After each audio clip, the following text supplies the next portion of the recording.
આજે આપણા ઈષ્ટદેવ ભગવાન શ્રી રામચંદ્રજી મહારાજના પ્રાગટ્ય દિવસ છે, એટલે રામનવમીની સૌને હું શુભેચ્છાઓ પાઠવું છું. સૌને મારા જય સિયારામ. આજે મહત્વના બે વિષયો ઉપર ગુજરાતભરની જનતાનું ધ્યાન દોરવાનું છે. ગઈકાલે વિધાનસભામાં મારો એક તારાંકિત પ્રશ્ન હતો. પ્રશ્ન ક્રમાંક 68 થી મેં એક પ્રશ્ન પૂછ્યો હતો અને ગૃહમંત્રીએ મને લેખિતમાં જવાબ આપ્યો. જોકે એની વિધાનસભામાં ઊંડાણપૂર્વક ચર્ચા ઊભા થઈને જે કરવાની હોય એ નથી થઈ શકી સમયના અભાવે, પરંતુ જવાબ જે આવ્યો એ ચોંકાવનારો છે. મેં એવું પૂછ્યું હતું કે અમદાવાદ અને સુરત જિલ્લામાં આખામાં કેટલા લોકોએ સ્વરક્ષણ હથિયારનું લાયસન્સ લીધું છે પોતાના માટે, સિક્યુરિટી ગાર્ડ કે પાક રક્ષણ કે અન્ય કોઈ લાયસન્સની વાત નથી કરી. માત્ર માણસ પોતે કમરે લટકાવવાની રિવોલ્વરના લાયસન્સો કેટલા લોકોએ લીધા છે.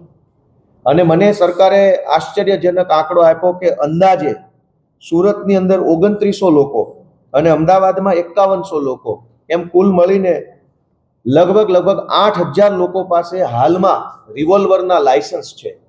અને 1000 અંદાજે 1000 કરતાં પણ વધુ લોકોએ નવા હથિયારો મેળવવાની અરજી આપી છે. અને આ જે કાંઈ 8000 લોકો પાસે હથિયારો છે, એ 8000 લોકોએ સરકારને એવી અરજી આપી હોય કે મારા જીવને જોખમ છે, મારા મિલકતને જોખમ છે, મારા ઉપર ભય છે, માટે મને બંદૂક આપો. સરકારે એને મંજૂરી આપી તો જ એની પાસે હથિયાર આવ્યું. આ આંકડો ખાલી સુરત અને અમદાવાદ બે જિલ્લાનો છે. રાજકોટ, મોરબી, ભાવનગર, જામનગર એનો આંકડો તો હજુ બાદ. આ આંકડો એવું બતાવે છે કે ગુજરાતના જે કોઈ પણ સુખી સંપન્ન લોકો છે એમને ગુજરાતની પોલીસ ઉપર કોઈ ભરોસો નથી, કાયદો વ્યવસ્થા ઉપર ભરોસો નથી, સરકાર ઉપર કોઈ ભરોસો નથી. એમને પોતાના કમરે રહેલી રિવોલ્વર ઉપર જ ભરોસો છે. કેમ કે જો એમના ઉપર ગુંડાઓ, લુખ્ખાઓ, લફંગાઓ, બદમાશો કોઈ હુમલો કરશે તો પોલીસ કે સરકાર એમને નહીં બચાવે. એમને એટલે જ પોતે રિવોલ્વર રાખીને ફરે છે કે મારું રક્ષણ હું પોતે કરીશ, મને કોઈના પર ભરોસો નથી. અને જો સરકાર પણ એવું માનતી હોત કે લોકોની સુરક્ષાની જવાબદારી સરકારની છે, તમારે પોતે ચિંતા નથી કરવાની, તો સરકાર આ રિવોલ્વરના લાયસન્સ આપવાના બદલે વટથી એમ કહેત કે કોઈ જરૂર નથી લાયસન્સની, જાઓ બિંદાસ ફરો રાજકોટની, અમદાવાદની, સુરતની બજારમાં, કંઈ થાય તો અમારા ઇન્સ્પેક્ટરો બેઠા છે. પણ સરકારે બાંહેધરી આપવાના બદલે લાયસન્સ આપી દીધું કે તમે તમારું કરો પોતે. આ તો 8000 લોકો છે અને આ તો બે જિલ્લાના છે. મારું એવું માનવું છે કે ગુજરાતમાં લગભગ 1 લાખ લોકો અંદાજે રિવોલ્વરના લાયસન્સ લઈને ફરતા છે. મારો આવો અંદાજ છે, કદાચ આંકડો વધુ હોય અથવા ઓછો પણ હોય. પણ ગુજરાતમાં ગન કલ્ચર જેવું યુપી બિહારમાં ગન કલ્ચર છે કે દરેક માણસ કટ્ટા લઈને રખડે છે અને ગમે ત્યારે ભડાકા કરે. આ પરિસ્થિતિનું નિર્માણ કેમ થયું કે લોકોએ લાયસન્સો લઈને, હથિયારો લઈને ફરવું પડે છે? આટલી મોટી પોલીસ શેના માટે છે? તો આજે હું એ તમને બતાવવા આવ્યો છું કે પોલીસ લોકોના રક્ષણ માટે નથી, પોલીસ લોકોને સુરક્ષા આપવા માટે નથી. પોલીસનો આખા ગુજરાતમાં ઉપયોગ માત્ર અને માત્ર આમ આદમી પાર્ટીના નેતાઓને પકડવા, ધમકાવવા, ડરાવવા, જેલમાં પૂરવા, એમને જેલમાં પૂર્યા પછી પણ તકલીફો આપવા માટે આખા ગુજરાતમાં પોલીસનો ઉપયોગ થઈ રહ્યો છે. જનતાને ભગવાન ભરોસે છોડી દેવામાં આવી છે. જનતાનું જે થવું હોય થાય, બુટલેગરો જે કરવું હોય તે કરે, ડ્રગ્સનું જે થવું હોય થાય. પોલીસ આખા ગુજરાતમાં માત્ર એક જ કામ કે આમ આદમી પાર્ટીનો કાર્યકર નેતા હોય તો એને પકડીને જેલમાં પૂરો. ગઈ તારીખ 13મી માર્ચના રોજ સાબરકાંઠામાં અમારા આમ આદમી પાર્ટીના કાર્યકર્તાઓને ઘરે જઈને 3 કલાક સુધી સાબરકાંઠા પોલીસે ધમકી મારી, એના મોબાઈલ ચેક કર્યા, લેપટોપમાંથી ડેટા કાઢ્યો કે તમારા આમ આદમી પાર્ટીના ઉમેદવારો કોણ કોણ છે, સ્થાનિક સ્વરાજની ચૂંટણીમાં એનો ડેટા આપો. 13મી માર્ચે ધરમપુર પોલીસ દ્વારા પણ ધરમપુરની અંદર અમારા આમ આદમી પાર્ટીના જે હોદ્દેદારો છે એમના ઘરે જઈ એમના લેપટોપ, મોબાઈલ ચેક કર્યા અને કીધું કે તમારા ઉમેદવારોનો ડેટા અમને આપી દો, નહીતર તમને અમે આમ તેમ કરી નાખીશું. 13મી માર્ચે વાંસદાની અંદર અને અમદાવાદમાં પણ અમદાવાદ પોલીસ ને વાંસદા પોલીસ દ્વારા અમારા કાર્યકર્તાઓને ધમકી મારવામાં આવી ઘરે જઈને, અને ત્યારબાદ પોલીસ સ્ટેશને લઈ જઈ 4 કલાક બેસાડી રાખવામાં આવ્યા અને કીધું કે આમ આદમી પાર્ટીનો બધો ડેટા અમને આપી દો. 14મી માર્ચે પાલનપુરની અંદર અમારા આમ આદમી પાર્ટીના જે હોદ્દેદારો છે એમના ઘરે જઈ પોલીસે એમનો પણ મોબાઈલ લઈ લીધો, ડેટા ચેક કર્યા અને તમારા ઉમેદવારોની યાદી અમને આપી દો અને તમને અમે જેમ કહીએ એમ કરો, નહીતર અમે તમને ખોટા કેસમાં ફિટ કરી દઈશું, એવી ધમકી મારી. 15મી માર્ચે સુરેન્દ્રનગર પોલીસે અને ચોટીલા પોલીસે સુરેન્દ્રનગર અને ચોટીલાની અંદર કાર્યકર્તાઓને પોલીસ સ્ટેશને બોલાવી ધાકધમકી કરી, ઘરે જઈને ધાકધમકી કરી. એમની પાસેથી પણ વિધાનસભા અને જે ડેટા છે કાર્યકર્તાઓનો, ઉમેદવારોનો ડેટા દાબ દબાણથી માંગવાની કોશિશ કરી.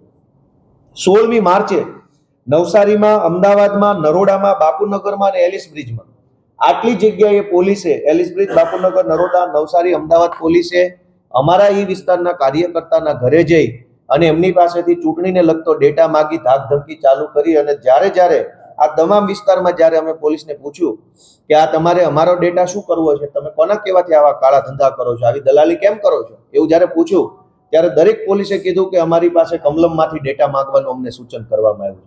આખા ગુજરાતની પોલીસનો ઉપયોગ માત્ર આમ આદમી પાર્ટીના નેતાઓની પાછળ થઈ રહ્યો છે. પબ્લિક રામ ભરોસે છે, પબ્લિક ભગવાન ભરોસે છે, એટલે પબ્લિક હથિયારોના લાયસન્સ કઢાવવા લાગી.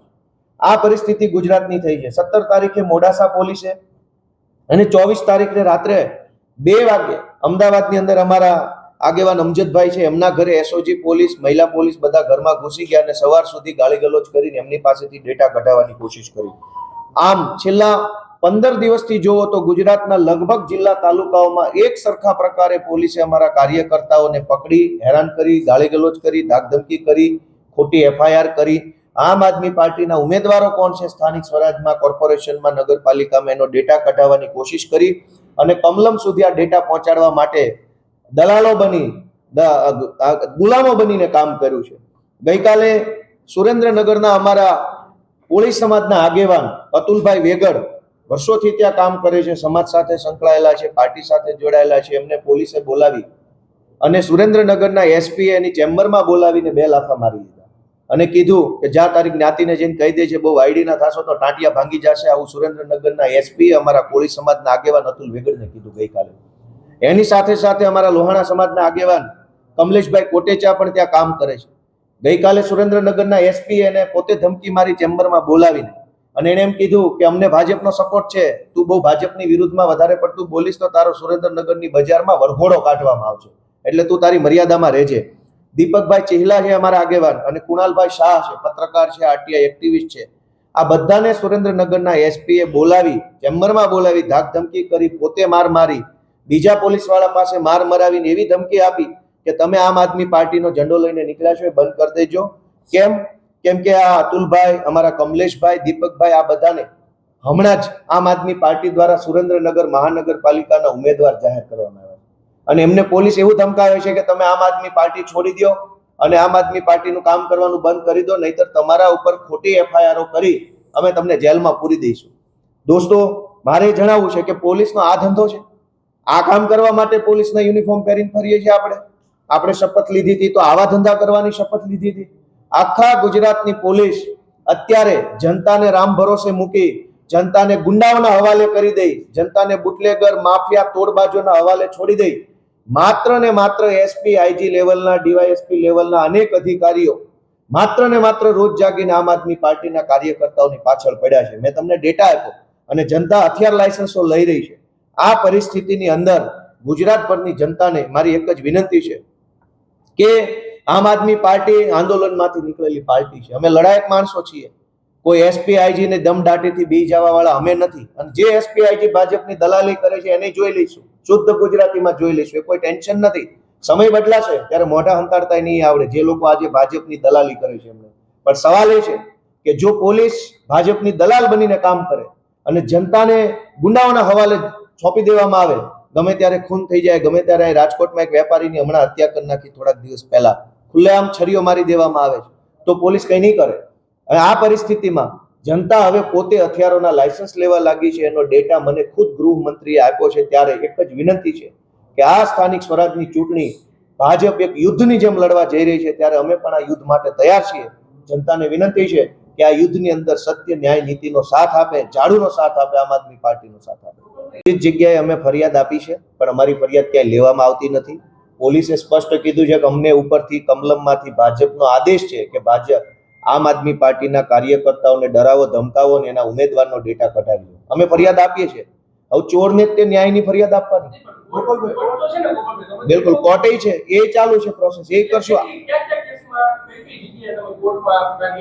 અમારા ધરમપુરમાં, વાંસદામાં, પાલનપુરમાં, સુરેન્દ્રનગર, ચોટીલા, નવસારી, નરોડા આટલી જગ્યાએ અમારા જે કઈ કાર્યકર્તાઓને હેરાન કર્યા છે એમાં અમે પોલીસની વિરુદ્ધમાં ફરિયાદ આપવા માટે સૌથી પહેલા પોલીસમાં રજૂઆત કરી છે. આગળના દિવસોમાં જો પોલીસ સ્ટેશનેથી વ્યાજબી જવાબ લેખિતમાં નહીં મળે તો અમે એના માટે કોર્ટમાં પણ જવાના, કેમ કે આ બધી જ ઘટના હજુ હમણાં જ બનેલી ચાલુ જ છે. તમે હમણાં કીધું કે ગૃહમંત્રીએ મને ડેટા શેર કરો. બિલકુલ, મેં વોટ્સએપમાં નાખ્યા છે, બધાના વોટ્સએપમાં મળી જશે. કેટલા લાયસન્સ ઇસ્યુ થયા? અંદાજે 8000 કરતા વધુ લાયસન્સ 2 જિલ્લામાં છે અને 500 કરતા પણ નવા લાયસન્સોની અરજીઓ થઈ છે અને એ તો ખાલી 2 જિલ્લાનો આંકડો છે. ગુજરાતમાં તો 33 જિલ્લાઓ છે, 2માં 8000 હોય તો 4માં 8 દુ 16000 થઈ જાય તો 16 જિલ્લામાં કેટલા થાય? ખાલી રેન્ડમ આંકડો પકડીએ લોજિકથી તો પણ ખૂબ મોટી સંખ્યામાં ગુજરાતના લોકો હથિયાર લાયસન્સો લઈને ફરવા લાગ્યા છે, કેમ કે લોકોને ખબર છે કે અમને કઈ તકલીફ પડશે તો પોલીસના ભરોસે રહેવાય એમ નથી, પોતાની સુરક્ષા સૌએ જાતે જ કરવી પડશે. ગોપાલભાઈ, કેજરીવાલ અત્યારે ગુજરાતના પ્રવાસે છે. દિલ્હીના એક મંત્રીએ શીશ મહેલ બતાવીને કેજરીવાલને રહેમાન ડકેત એવું ઉપમા આપી છે, શું કહેશો? આપણે સત્તામાં બેઠા છીએ તો આપણને જનતાએ કામ કરવા માટે મૂક્યા છે, ગાલી ગલોચ કરવા માટે નહીં. ભાજપના નેતાઓને વિનંતી છે કે માંડ સત્તામાં આવ્યા છો તો 4 સારા કામ કરો તો બીજી વાર આવશો, નહીંતર પાછા ફેંકાઈ જશો.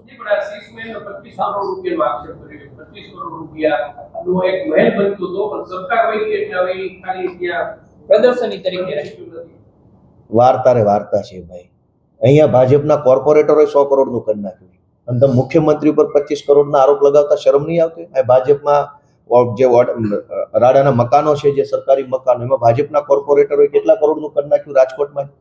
એ જ પાર્ટીના લોકો મુખ્યમંત્રી પર 25 કરોડનો આરોપ લગાવશે, શરમ આવી જોઈએ. રાજકોટ ભાજપના કોર્પોરેટરો ખિસ્સા ખંખેરે તો 100-200 કરોડનો માલ કમાયા છે. ખાલી કોર્પોરેટર લેવલના માણસો 100-200 કરોડની કાળી કમાણી કરી લેતા હોય, મુખ્યમંત્રી પર 25 કરોડનો આરોપ લગાવતા હોય તો એનો મતલબ સમજી લો કે અરવિંદ કેજરીવાલ દેશના સૌથી કટ્ટર ઈમાનદાર વ્યક્તિ છે, હતા ને રહેશે. ને તો હવે તો કોર્ટમાંથી જજમેન્ટ આવેલું છે, કોર્ટે કહી દીધું કે નિર્દોષ માણસ છે, પછી ક્યાં કોઈ આરોપની વાત રહી?